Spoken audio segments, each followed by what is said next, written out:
diz: e o rei da Síria fazia guerra a Israel e consultou com os seus servos, dizendo: em tal e tal lugar estará o meu acampamento. Mas o homem de Deus enviou ao rei de Israel, dizendo: guarda-te. Estão com dúvida no texto? Vou esperar os irmãos. Segundo Reis, capítulo 6, versículos de 8 a 23. O tema é: novo tempo se conquista com pacificação. Novo tempo se conquista com pacificação. E o texto diz assim, prestem muita atenção, porque a história fala por si. Olha o que diz o texto. E o rei da Síria, que era adversário de Israel, fazia guerra a Israel e consultou os seus servos, dizendo: em tal e tal lugar estará o meu acampamento. Mas o homem de Deus enviou ao rei de Israel, dizendo: guarda-te de passares por tal lugar, porque os sírios desceram ali. Por isso o rei de Israel enviou àquele lugar de que o homem de Deus lhe dissera e de que o tinha avisado, e se guardou ali, não uma nem duas vezes. Então se turbou com este incidente o coração do rei da Síria. Chamou os seus servos e lhes disse: não me farei saber quem dos nossos é pelo rei de Israel? E disse um dos servos: não, ó rei meu senhor, mas o profeta Eliseu que está em Israel faz saber ao rei de Israel as palavras que tu falas no teu quarto de dormir. E ele disse: vai e vê onde ele está, para que envie e mande trazê-lo. E fizeram-lhe saber, dizendo: eis que está em Dotã. Então enviou para lá cavalos e carros e um grande exército, os quais chegaram de noite e cercaram a cidade. E o servo do homem de Deus se levantou muito cedo e saiu, e eis que um exército tinha cercado a cidade com cavalos e carros. Então seu servo lhe disse: ai meu senhor, que faremos? E ele disse: não temas, porque mais são os que estão conosco do que os que estão com eles. E orou Eliseu e disse: Senhor, peço-te que me abras os olhos para que veja. E o Senhor abriu os olhos do moço e viu. E eis que o monte estava cheio de cavalos e carros de fogo ao redor de Eliseu. E quando desceram a ele, Eliseu orou ao Senhor e disse: fere, peço-te, esta gente de cegueira. E feriu-a de cegueira, conforme a palavra de Eliseu. Então Eliseu lhes disse: não é este o caminho, nem é esta cidade. Segui-me, e guiar-vos-ei ao homem que buscais. E os guiou a Samaria.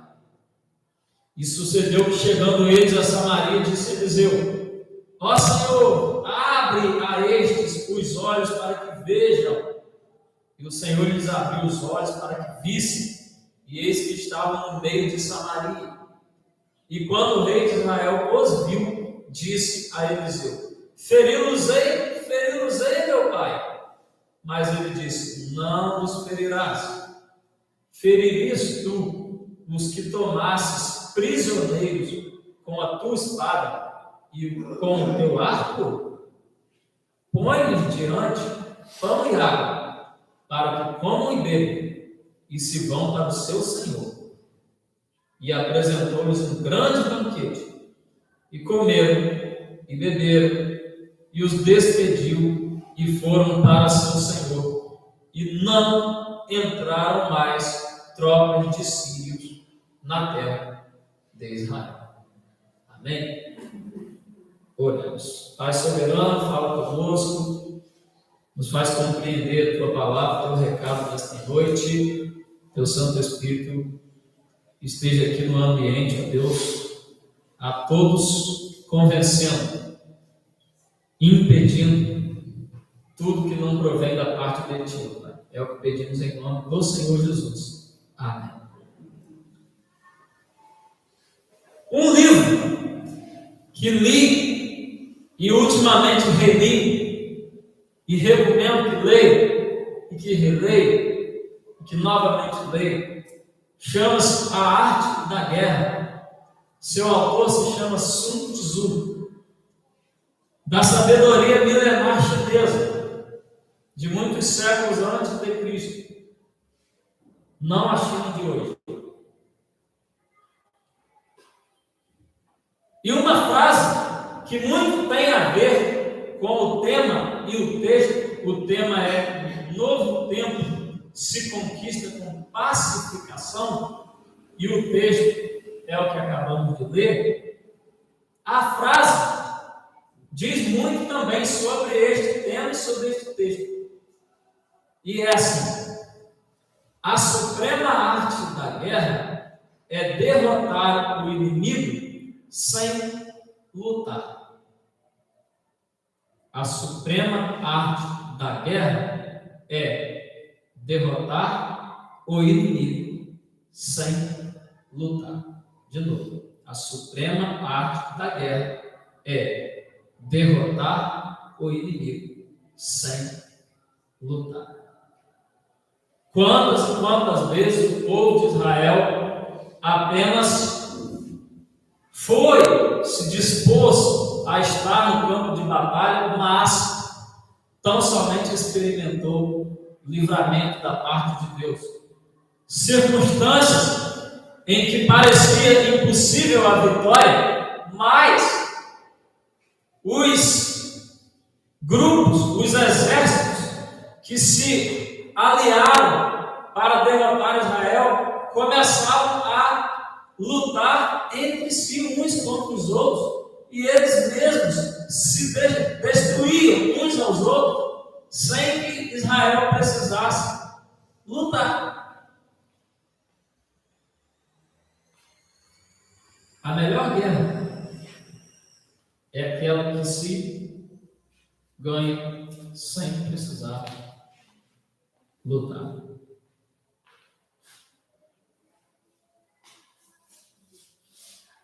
Havia tempos antigos, como se diz, que se amarrava cachorros com linguiça, que um determinado escrivão foi intimado a ir a uma determinada repartição, na qual ele iria passar por algum processo disciplinar.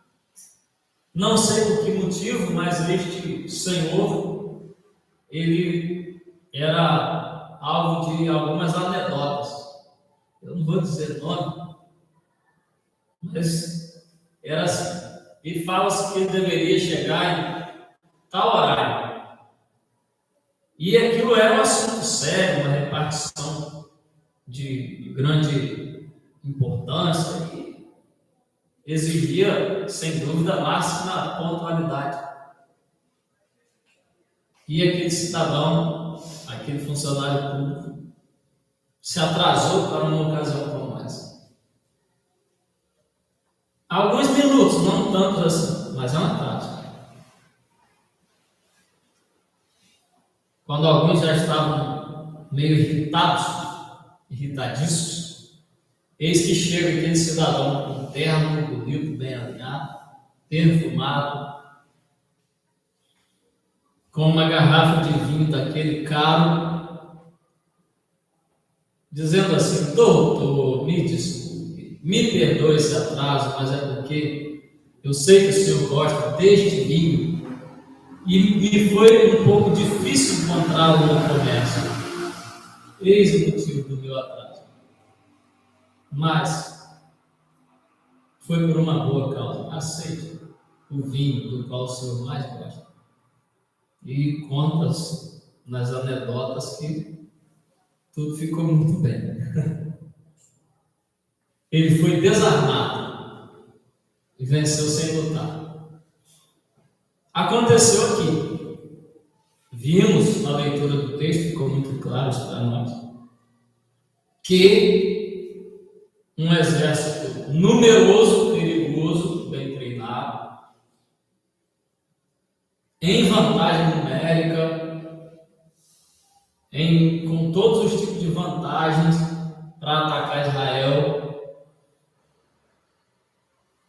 Ele se vê numa situação em que suas estratégias, seus planos são descobertos. E então os seus líderes militares, eles ficam preocupados. Existem traidores, há infiltrados entre nós. Mas ele é informado de que não há infiltrados. O que existe em Israel um profeta chamado Eliseu, que sabe das coisas sem precisar que alguém lhe conte. De forma que as estratégias dos sírios eram frustradas porque Eliseu sabia delas e informava o rei de Israel, e este se preparava ou se desviava. Muito bem. Ao saber, isso foi o que lemos, que há esse profeta de Israel que faz assim, ele cerca a cidade, a localidade onde está Eliseu, com um grande exército. Naquele momento, o mais importante era eliminar o principal perigo. Eliminar o quê? A causa das suas, da frustração dos seus planos. Né? Não era dar burro em faca de ponta. Era estratégia. O que eu tenho que fazer para conseguir vencer Israel? Matar o profeta que sabe das coisas. E pronto. A estratégia do inimigo não tem de ser necessariamente destruir todo um rebanho. A estratégia do inimigo pode ser, muitas vezes derrotar o líder. Fala-se que quando se coloca formicida no formigueiro e se matar certas formigas, mas não a líder, nada se resolve. Precisa que a formicida chegue até a chefe. Se isso não acontecer, depois se torna inútil colocar formicida ali. Não funciona mais. Pessoal, meu irmão que trabalha na lavoura me informou isso. Então, se você vai colocar formicida, ele me falou, se eu não tiver entendido bem, pode me ajudar. Ele disse assim, se é para colocar 1 quilo de formicida, não coloque 500 gramas, porque algumas vão morrer, mas não vão morrer todas, a chefe vai ficar viva e depois não adianta, você pode botar 5 quilos que não resolve mais. Ele falou assim para mim, é desse jeito. Ou seja, ferir o líder é a melhor forma de se acabar com o rebanho. Destruir a rainha é a melhor forma de destruir o formigueiro. É a única forma. O rei da Síria vem destruir Eliseu. Por quê? Porque Eliseu frustrava seus planos, porque sabia, porque Deus revelava os seus planos para derrotar Israel. Ele vai cercar Eliseu. O que Eliseu faz? Ora a Deus para que todo esse grande exército, com carros de guerra, com carruagens, com cavaleiros, todos fiquem cegos. E Eliseu diz assim, o lugar não é este, vocês se enganaram, o GPS de vocês aí não funcionou bem, mas venham comigo, que eu vou levar vocês até o lugar onde vocês precisam ir. E para onde Eliseu os leva? Para dentro da capital de Israel, Samaria. Lembrando que Israel é o reino do norte, capital Samaria, Judá é o reino do sul, capital Jerusalém. Já tinha acontecido essa divisão nessa época de Eliseu, e Eliseu é um profeta que atua no reino do norte. Hoje a capital é Samaria. Muito bem, leva para dentro de Samaria. A capital, naturalmente, é o lugar mais fortificado do ponto de vista militar. É o lugar onde estão as tropas mais bem treinadas, é o lugar onde tem o maquinário, o equipamento, o armamento mais sofisticado, é o lugar onde está o governo, o rei, está o palácio, estão os ministérios. Então é um lugar fortificado, é um lugar mais perigoso para um inimigo estar ali certo, não é? Eliseu leva o exército ferido de cegueira para dentro de Samaria. Quando o rei vê aquela tropa toda de inimigos, ele fica todo animado. Agora vamos matar, vamos destruir agora, vamos vencer essa guerra. Eliseu lembra ao rei de Israel o seguinte: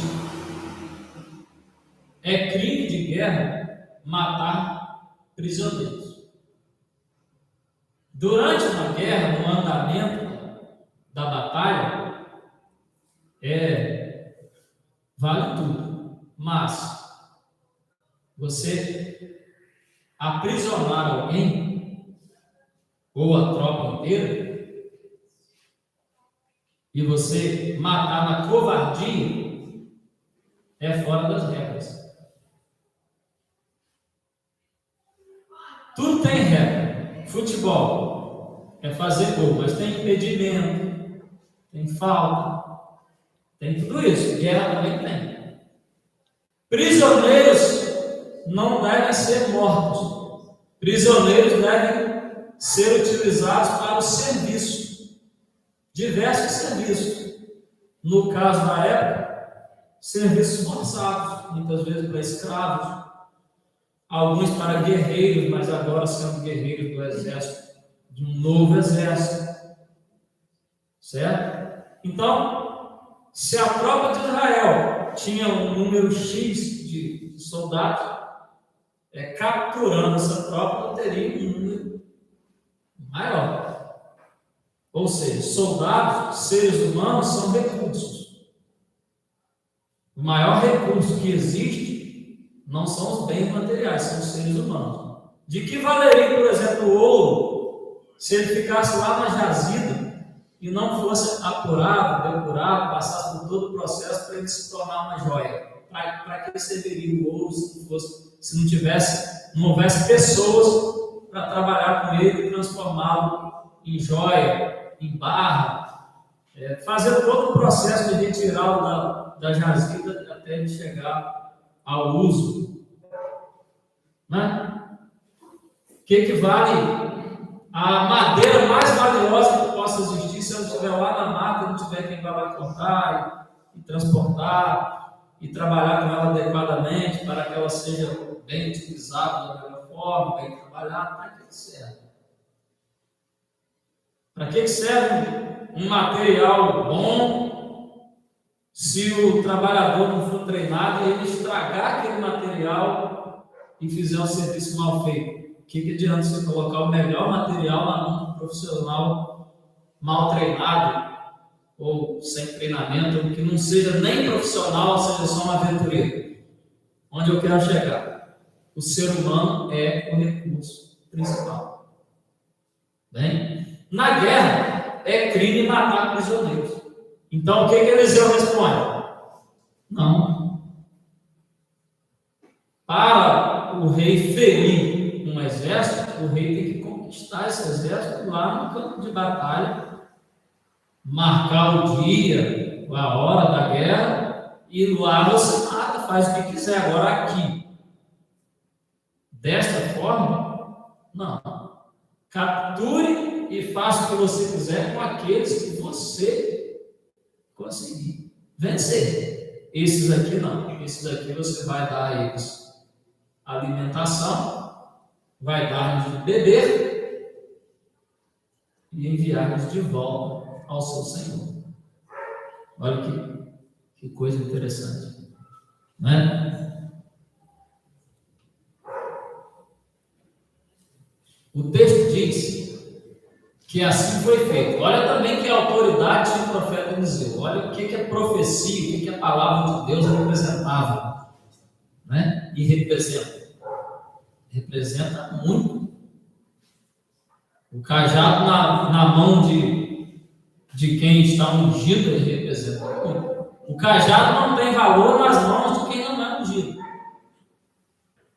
Como numa outra história em que Elias manda o seu servo Geazi levar o próprio cajado de Elias e colocar em cima de uma criança que estava morta para que ela ressuscitasse. O cajado na mão de Geazi resolveu o quê? Nada. Porque ele não era ungido. Mas na mão do ungido ele tem muito valor. O rei não matou, o rei obedeceu a Eliseu, deu-lhes alimentação, deu-lhes água e os enviou de volta ao seu senhor, o rei da Síria. O que ocorreu? O texto termina dizendo assim, que lá no versículo 23.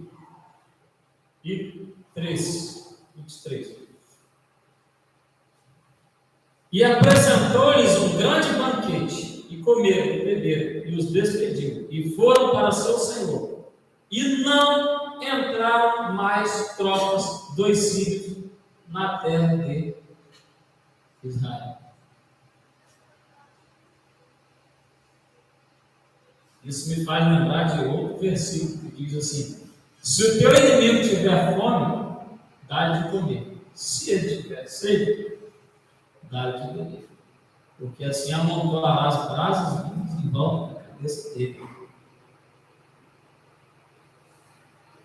Ou seja, se você cometer deslealdades, se a gente jogar fora das 4 linhas, a gente vai se igualar ao adversário. O nosso Senhor Jesus Cristo ele é vencedor, seguindo as regras do jogo. Quando ele precisou passar por aparente derrota, de forma temporária, e sendo esta a missão e sendo assim necessário, ele assim suportou. Para quê? Para que ao seu nome, que está acima de todo nome, se dobre todo o joelho e toda língua confesse que Jesus Cristo é o Senhor. Como que ele conquistou essa vitória? Na cruz.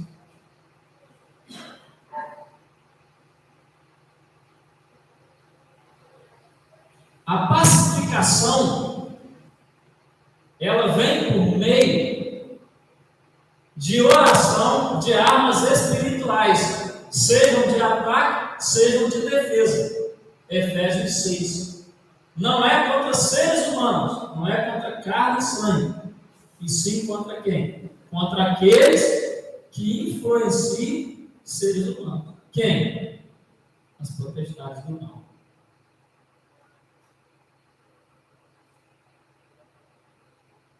Por exemplo, sempre nós ouvimos falar de confrontos entre facções criminosas rivais, e nos tais confrontos, eles matam e morrem. Acabam-se as facções criminosas por causa disso?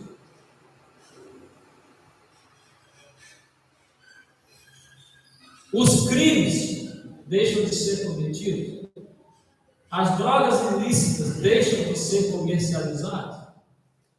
Viciados, usuários independentes deixam de fazer uso das drogas? Não. Todo dia morre gente por causa disso. Nesse meio, violência causada pelo tráfico de drogas. E não acaba o tráfico de drogas. Certa vez a polícia subiu, agora neste ano, no morro, e lá houve mais de 100 mortes. Não entro no mérito da questão, dizendo se está certo, se está errado. Não é essa a minha intenção. Não é essa a minha intenção.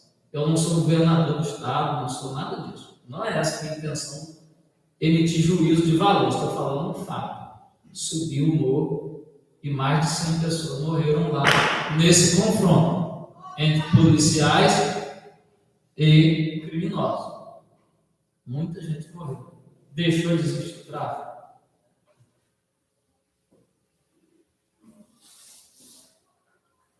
Porque o X da questão, a raiz do problema, não foi resolvido. O que de fato dá origem a esse mal não foi resolvido. Então, me faz lembrar até da mosca na sopa de Raul Seixas, que dizia: eu sou a mosca que pousou na sua sopa e não adianta matar um porque vem outro no lugar. Lembra disso? Porque vem outro no lugar. Então, irmãos, o X da questão, a sua guerra espiritual, ela se vence no Espírito. É para ser entregue nas mãos de Deus. Deus transforma, Deus converte, Deus pesa a mão, Deus protege os seus, Deus entrega os que não são seus, para que o mal tenha liberdade para agir contra a vida dele. Deus faz um montão de coisa. Deus fez isso até com Jó, que era justo. Deixou o inimigo tocar na vida dele em muita coisa, não na vida dele para a morte, mas deixou tocar nele em bens, em saúde, pessoas que ele amava. E Deus deu permissão para o diabo fazer isso. O diabo é como se fosse um cão amarrado. E Deus seria o dono deste cão, e se ele quiser, ele solta. De acordo com a vontade dele, se nós dermos essa condição, chamada brecha, que a gente fala.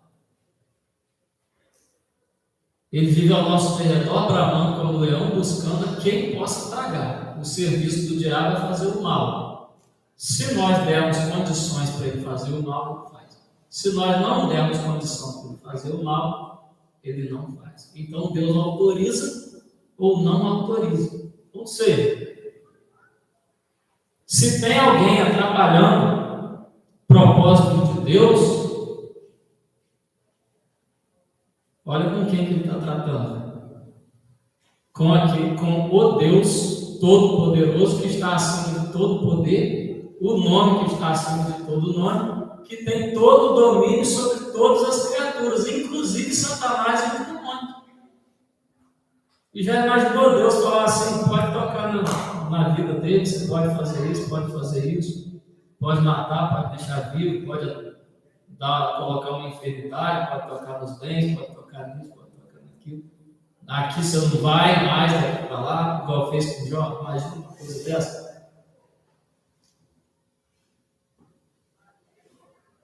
Ao passo que, se nós formos agir pela nossa força, a ira do homem não opera a justiça de Deus. Quando o homem quer ser justo, ele deixa de ser misericordioso. Quando o homem quer ser misericordioso, ele deixa de ser justo. O homem não consegue esse equilíbrio, esse ponto de equilíbrio. Ou você passa a mãozinha na cabeça, coitadinho, coitadinho, e deixa de ser justo para ser apenas bom. Ou quando você quer ser justo, você pode agir com muita ira e acabar tentando ser justo, mas deixando de ser bom. Só Deus consegue ter esse equilíbrio entre justiça e bondade. Deus consegue ser justo e misericordioso uma hora só. Então, quem é que pode resolver os meus e os seus problemas? Quem é que pode pelejar em favor do seu povo melhor do que o próprio Senhor do povo? Quem é que pode pelejar em favor de sua família melhor do que o Deus que é o Senhor da sua família? Quem é que pode melhor pelejar pela igreja de Deus, senão o próprio Deus da igreja?